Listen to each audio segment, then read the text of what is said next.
Aujourd'hui, je suis avec Joris, qui est mon mentor, qui m'a aidé à tripler mon patrimoine en l'espace d'un an. Grâce à sa méthode, j'ai enchaîné 10 biens. Et aujourd'hui, on va discuter ensemble sur ce qu'il m'a apporté, sur aussi son parcours rapidement, et en quoi sa méthode pourrait aussi vous aider. Joris, est-ce que tu veux te présenter en quelques secondes? Mais merci Pauline. Alors pour me présenter rapidement, Joris, aujourd'hui j'ai 35 ans, je suis investisseur immobilier depuis vraiment 2019 et j'ai fait un petit peu de tout comme projet, que ce soit des maisons, des appartements, des immeubles de rapport, donc maintenant principalement des immeubles. Et aujourd'hui, je crois que je suis au 55e bien immobilier. L'important pour moi, c'est vraiment qu'il y ait une stratégie qui soit définie personnellement pour vraiment avancer pas à pas. Et voilà, aujourd'hui, j'investis dans plusieurs régions de France et j'aime bien me spécialiser sur l'analyse de marché immo. Et du coup, Pauline, question pour toi aujourd'hui. Donc, tu as fait ces projets immobiliers avec le mentorat. Dis-nous un petit peu comment tu étais avant, il y a un an et demi à peu près, avant de rejoindre le mentorat, pour que les gens puissent identifier un petit peu quelle était ta situation en termes de pro, de perso et même les projets immobiliers que tu avais déjà réalisés. Ouais, c'est super intéressant de voir un petit peu le avant et après. Donc il y a un an et demi, j'avais déjà investi, quand même, j'avais 4 ou 5 biens. Je pensais déjà connaître pas mal de choses sur l'IMO, mais j'ai changé d'avis quand j'ai vu ta méthode. Et j'étais toujours dans mon salariat, qui était une situation que je voulais absolument quitter. Donc mon objectif, c'était de pouvoir vivre de mon parc immobilier. Mais par contre, je pensais que ça allait prendre encore des années. Parce que les premiers projets que j'avais faits, j'avais pas vraiment de méthode, j'avais pas de stratégie, ni de vision à long terme. Donc j'y allais un petit peu en fonçant. Et j'avais très peu de cash flow sur mes opérations. On était entre 50 et 100 euros par appartement. Et j'en faisais peut-être 2 maximum par an. Donc je m'étais dit: «À ce rythme-là, j'en ai encore pour 6 ans peut-être de salariat avant d'être complètement libre», et je voulais absolument trouver une solution pour aller plus vite. Maintenant, j'ai pu, faire une dizaine de biens en plus où le cash flow, enfin la rentabilité a été vraiment supérieure, et surtout la capacité d'enchaîner beaucoup plus rapidement. Aussi de débloquer, la problématique de financement où je me sentais bloquée vraiment, il y a un an et demi. Et ce qui fait qu'aujourd'hui, j'arrive à vivre, de mon immobilier, et j'ai quitté, mon job il y a 3 mois. Et ça, c'est en grande partie grâce aux enseignements de Joris. Ben écoute, déjà félicitations parce que Merci. c'est 50-50, hein, comme je te le comme je te le dis à chaque fois. Et donc en fait, avant de nous connaître, tu avais déjà fait des projets immobiliers comme tu le dis. Toi, quel était vraiment le frein que tu ressentais dans le développement de tes projets? Il y a toujours ce côté-là qu'on a commencé déjà à investir dans l'immobilier, on se demande: «Mais quel est mon besoin finalement d'être accompagné, d'être suivi, d'apprendre encore?»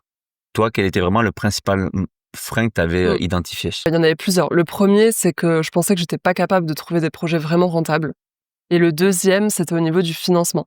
Donc c'est vrai que j'ai débuté en nom propre et j'ai rapidement atteint une capacité d'endettement à plus de 35. J'ai eu la chance que certains, courtiers me débloquent, mais au bout d'un moment, franchement, les banquiers voulaient plus me suivre et c'était compliqué. J'avais l'impression de ramer à chaque projet. Donc il y avait vraiment ces 2 côtés-là, manque de rentabilité et l'impression d'être bloqué au niveau du financement. OK.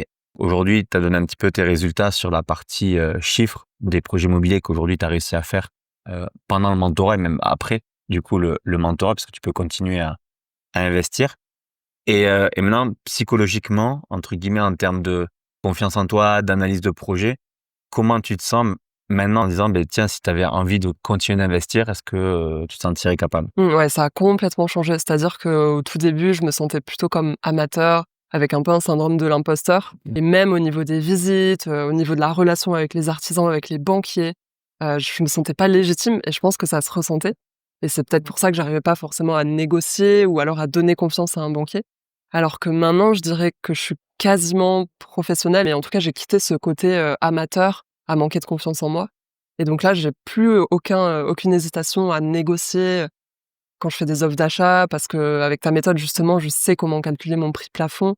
Je sais quels arguments, donner, quelles questions poser aux agents immobiliers pour, débloquer plein de leviers. Mmh. Et face aux banques aussi, je me présente plus comme, une fille qui investit en son nom propre. Et là, c'est vraiment une approche, professionnelle. Moi, j'ai une question pour toi, Joris, parce que tu as été la seule personne qui m'a apporté ça. C'est qu'au tout début de l'accompagnement, on a fait une analyse stratégique de mon patrimoine, et c'est d'ailleurs de ça, dont j'avais vraiment besoin au début pour, me débloquer. Et comment tu as fait pour, pouvoir me guider au mieux, en fonction de ma vision, de mon souhait de quitter, le salariat? Juste en regardant peut-être ma personnalité, mon patrimoine, je t'avais fait un tableau détaillé. Exactement. Tableau détaillé, en fait, c'est ce qu'on appelle chez nous un audit stratégique ou un audit patrimonial.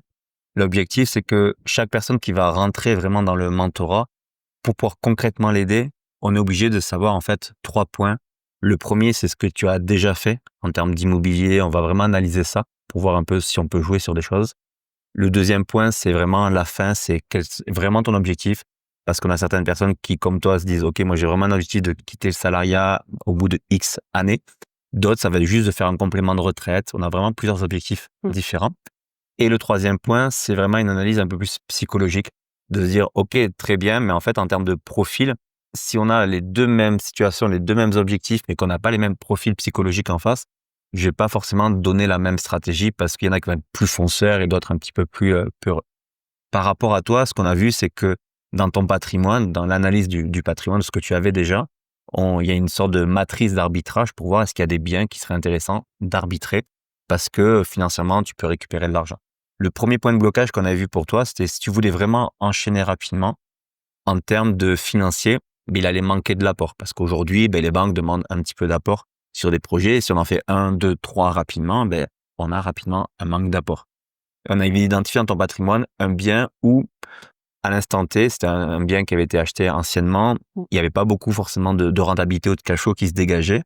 Mais par contre, en le vendant, on pouvait récupérer une trésorerie qui allait, à une vision 6 mois, 1 an, te permettre d'aller chercher le 4e ou 5e projet immobilier sans se compliquer la tâche. Donc, on a fait ça pour te libérer de la trésorerie. Et le deuxième point, c'était de se dire, en fait, OK, si tu veux pouvoir enchaîner les projets, au début, tu avais surtout l'envie d'un peu tout faire toi-même, les travaux, etc. Et c'est de se dire, OK, c'est très bien, c'est pas mauvais forcément, mais là, si tu veux enchaîner, il faut que ton temps et ta charge mentale, elle soit vraiment focus sur l'acquisition de Mmh. biens et Totalement. pas forcément l'opérationnel, de faire les travaux soi-même, etc. Donc, ce qui est bien, c'est que tu as réussi à faire un mix entre les deux, entre, par exemple, prendre la démol toi-même avec des groupes d'investisseurs, etc., pour ensuite, après, laisser les artisans faire les travaux et toi juste manager les travaux. Mais du coup, ça t'a permis de récupérer du temps de la dispo que tu as pu mettre pour chercher le projet d'après, le projet Exactement. d'après. Ça, c'est hyper important parce que souvent, on pense beaucoup argent, mais niveau temps et charge mentale, finalement, on est tous salariés quand on démarre, on a tous des activités pro et perso. Et donc, il y avait besoin de ça. Et le troisième, c'est dire, on a libéré la trésorerie, on libère le temps. Et maintenant, l'étape d'après, c'est dire, si je veux pouvoir vraiment enchaîner les financements, les projets, il faut avoir un dossier professionnel, une posture professionnelle vis-à-vis des banques en disant, ouais, je sais plus, la petite Pauline qui vient demander le financement de son appartement. Je suis une investisseur immobilier qui fait des projets professionnels et qui a vraiment une vision de gestion d'entreprise. Et c'est ça, je pense, qui t'a Exactement. vraiment aidé à aller aussi vite et surtout sans te cramer et aujourd'hui pouvoir profiter de ça. Complètement. C'est vrai qu'il y a 1 an et demi, avant de connaître Joris, j'étais vraiment focus sur une stratégie gain sur le court terme. Donc j'avais justement ce bien que j'avais acheté, anciennement, qui me rapportait certes du cash flow, mais en courte durée et du coup qui me demandait beaucoup de charge mentale, qui me prenait du temps que j'avais pas pour, faire d'autres acquisitions et où il y avait quand même une plus-value latente à récupérer. Et c'est vrai que si j'avais pas fait cet arbitrage-là que tu m'as conseillé, j'aurais pas pu avoir l'apport pour enchaîner aussi vite les immeubles d'après. Mmh. Donc ça a été vraiment un game changer. Yes. Donc là, on a vu qu'effectivement, l'accompagnement de Joris m'avait vraiment débloqué et avait transformé ma trajectoire d'investissement. Mais la question que j'ai envie de te poser, c'est qu'est-ce qui différencie finalement ton offre de tout ce qui existe sur le marché? Et si ça a marché pour moi, est-ce que ça peut aussi être le cas pour d'autres investisseurs qui nous écoutent? C'est une bonne question parce que souvent, surtout quand on fait de l'accompagnement personnalisé, on se demande toujours, quand je suis quelqu'un d'externe, est-ce que ce qui a marché pour Pauline, ça va marcher pour moi? Parce que j'ai un cas particulier. On a tous des cas particuliers. Tous les jours, j'ai des personnes qui me disent, ouais, mais moi, mon cas est particulier. Complètement. Et c'est pour ça que j'aime bien le côté vraiment personnalisé, d'avoir ce bilan stratégique, parce que chaque cas est unique en termes de stratégie. Par contre, en termes de méthode de travail, on va rester vraiment sur la même chose. La différenciation qu'on apporte, c'est que, tu l'as très bien dit juste avant, c'est on vient casser une vision court terme et on vient amener une vision long terme. Comme tu l'as dit, le fait vraiment cet exemple-là de dire j'arbitre cet appartement-là, mais sur le court terme, oui, il me dégageait de l'argent, du cash flow en courte durée. Mais le fait de l'arrêter de le revendre, donc sur le court terme, tu as perdu du cash flow sur peut-être 3 6 mois de plus l'exploiter. Par contre, sur une vision moyen-long terme, ça a débloqué le financement des projets d'après. Donc vraiment, notre rôle, quand je dis notre rôle, c'est toute l'équipe Meraxia. Notre rôle, c'est vraiment d'avoir cette prise de recul et d'amener donc la stratégie. Et en termes de méthode, on parle très peu de cash flow parce que pour moi, c'est quelque chose qui est un peu biaisé par rapport au secteur dans lequel on investit. Mais on va beaucoup parler d'analyse de prix de marché, prix de revient pour être sûr de ne pas acheter plus cher que le marché, d'évolution de secteur pour être sûr que ton bien va prendre de la valeur dans le temps. Et la grosse différence, c'est vraiment qu'on a en termes de réflexion des actions qui nous permettent d'être tranquilles et de gagner l'argent sur le long terme. Quand je dis long terme, c'est 1 an et demi. On l'a vu avec toi, finalement, ça peut aller très vite. Mais en faisant ces actions-là, on se met pas dans le rouge et on peut enchaîner les projets. Et ensuite, du coup, comme tu l'as vu, avec le suivi personnalisé pendant plusieurs mois, ça permet que dès que tu as des questions, dès qu'il y a des blocages qui arrivent, en fait, le fait de faire un point ensemble, ça débloque et ça permet de continuer à évoluer. Aujourd'hui, sur cette partie-là, comme tu dis, on a ce profil de dire, je veux enchaîner les projets. On a des personnes qui arrivent, qui n'ont jamais fait d'immobilier, qui veulent faire un premier projet. On a des personnes qui ont déjà quinzaine, vingtaine d'appartements qu'on aide à pareil, doubler, tripler patrimoine. L'objectif, c'est toujours de faire monter d'un niveau et même encore plus derrière. Et c'est vrai qu'on arrive à garder un taux de réussite à peu près un peu plus de 80% sur les Excellent. personnes qu'on accompagne. Et aujourd'hui, 100% de réussite au financement parce que en travaillant vraiment sur la stratégie, sur la posture professionnelle et le montage dossier, le réseau, on arrive à avoir la facilitation des financements. Est-ce que tu as prévu des accords avec, des systèmes bancaires? On commence à le prévoir parce que notre rôle finalement dans le développement de l'accompagnement, du mentorat de Meraxia, c'est de se dire qu'est-ce qui peut t'aider à faciliter toutes tes étapes. Mmh. Donc c'est vrai que jusqu'à la partie acquisition, compromis, on va dire la signature du compromis, on est vraiment derrière, on suit, on drive, etc. Et après on se dit, il va nous rester le financement et les travaux principalement. Et donc là, on essaie de faire de plus en plus des partenariats région par région, parce qu'il faut que ça soit en local, Local. de courtiers en travaux, entreprises de travaux, sur la partie travaux, mais aussi en termes de banque, exactement. Donc en termes de financement, on commence à travailler pas mal de courtiers par région, comme ça ils ont accès à plusieurs banques.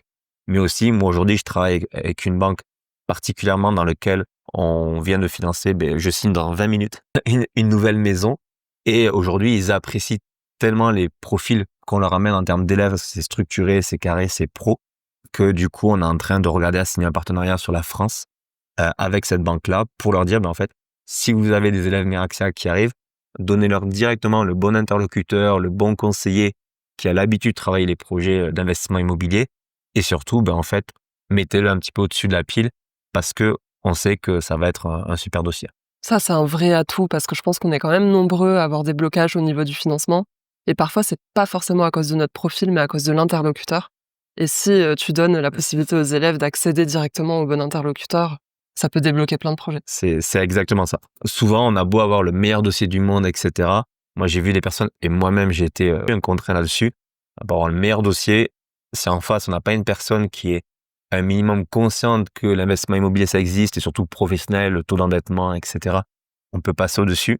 Ça bloque automatiquement. Et des fois même, moi, j'en ai vu certains qui ont presque abandonné parce qu'ils se sont dit, en fait, j'ai vu 3-4 conseillers. Ils m'ont dit non. Et ils abandonnent alors qu'en fait, peut-être que le conseiller de la porte juste à côté, il était prêt à suivre.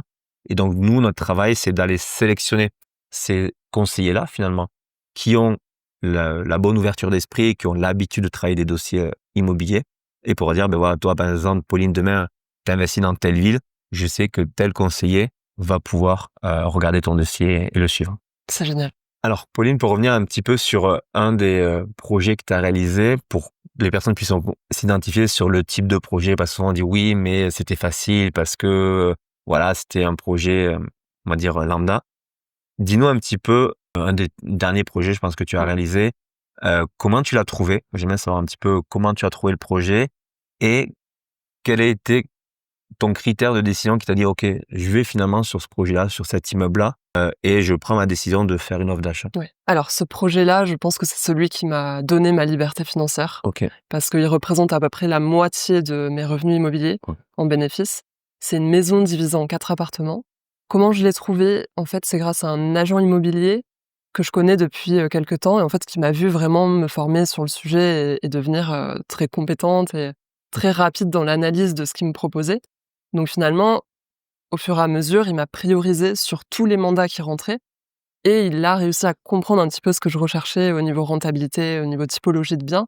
Et quand il a eu cette maison-là, j'ai été la première à la visiter.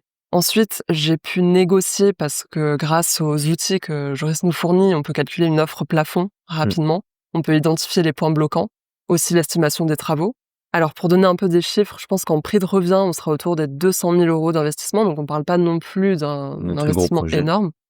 Il y avait assez peu de travaux à faire, les peintures, les sols, remplacer, une cuisine et une salle de bain sur les 4. Donc c'est vraiment une rénovation légère qui a été faite en 2 mois. Et au niveau des loyers, je toucherai environ 2 300 € de loyer, ce qui me fait un cash flow d'un peu plus de 1 000 € par mois, ce que je pensais tout simplement impossible il y a quelques mois. Très intéressant. Du coup, j'imagine que cet agent immobilier-là, il avait le bien, il t'en a parlé à toi en premier, Oui, parce que tu le exactement. connaissais déjà, il avait vu ton côté professionnel. Mmh. Est-ce que si, par exemple, il t'avait appelé lundi matin en disant: «Tiens, Pauline, j'ai ce projet-là», et que toi, du coup, tu avais mis peut-être 4, 5 jours à analyser, à lui dire: «OK, ça m'intéresse d'aller voir le projet». Est-ce que tu penses qu'il te l'aurait gardé ou il aurait Ah non, lancé appel j'aurais à pas eu le OK. projet. Parce qu'il m'a dit: «Là, je te le présente à toi parce que je te connais et que tu es la première sur ma liste, mais j'ai plein de collègues qui veulent la maison derrière». Donc non, c'est la réactivité qui m'a permis vraiment de l'obtenir. Moi, d'ailleurs, je vais même pas visiter forcément tant que j'ai pas, plein d'infos, c'est ce que tu nous apprends à faire. J'ai fait mon tableau, pour moi ça passait et la visite, c'était juste histoire de concrétiser et de faire l'offre. Mais si j'avais pas eu cette réactivité, je passais à côté de 1 000 € de cash flow. Quel a été le déclic de te dire finalement, je fais l'offre? Est-ce que c'était vraiment de te dire, par rapport à ce que tu avais peut-être vu avant, Mmh. c'était peut-être, mieux que ce que tu avais l'habitude de voir? Ou est-ce que c'était finalement: «Je trouve rien pour l'instant en ce moment et je vais quand même dessus»? Non, c'était clairement que je connaissais le marché, que j'avais fait plusieurs visites et par comparaison, je voyais que ce projet-là valait vraiment la peine et à la fois par, le bénéfice financier, mais aussi, la charge mentale qui était très légère, les travaux qui prenaient très peu de temps, et le fait qu'on ait plusieurs logements en une seule fois. Mmh. Alors qu'avant, je faisais vraiment, logement par logement, petit T2, petit studio et là, en fait, en une fois, on fait les démarches pour 4 logements d'un coup, au lieu de les refaire 4 fois, sur différents projets. Et combien de négociations du coup, à peu Ah oui, près? ça, c'est un point important. Au tout début, elle était estimée à 220 000 € cette maison. Ensuite, l'agent immobilier m'a dit: «Bon, je pense que je peux réussir à faire baisser à 205 000» et au final, je l'ai négocié à 175 000. Ah oui. Donc belle négo et ça, c'est pareil, au début, j'étais incapable de négocier, quoi que ce 45 soit 45 et 000 là, € on de est à négo. 45 000 quand même. Et déjà bravo parce que sur un bien qui vient juste de sortir, j'imagine qu'il venait juste de sortir à la vente, d'arriver à négocier autant, c'est pas mal. Donc c'est là où on voit, comme tu as dit, la pertinence de dire: ben OK, l'agent immo, il m'envoie un bien, entre guillemets «off» finalement, Oui, off market, mais je pose quand même mes chiffres, je fais quand même mon analyse et je me dis: «OK, je sais à quel prix je vais pouvoir, l'acheter au maximum». exactement. Bah, merci beaucoup Joris, et puis merci aussi pour l'accompagnement qui m'a permis de devenir libre, parce que c'est en grande partie grâce à toi. Et pour toutes les personnes qui nous regardent, qui s'identifient un petit peu à ces problématiques et qui ont vraiment envie d'un accompagnement sérieux, que je recommande personnellement, vous aurez plus d'infos sur Joris et la méthode Meraxa en cliquant sur le lien juste en dessous pour avoir un premier aperçu de tout ce que peut vous apporter Joris.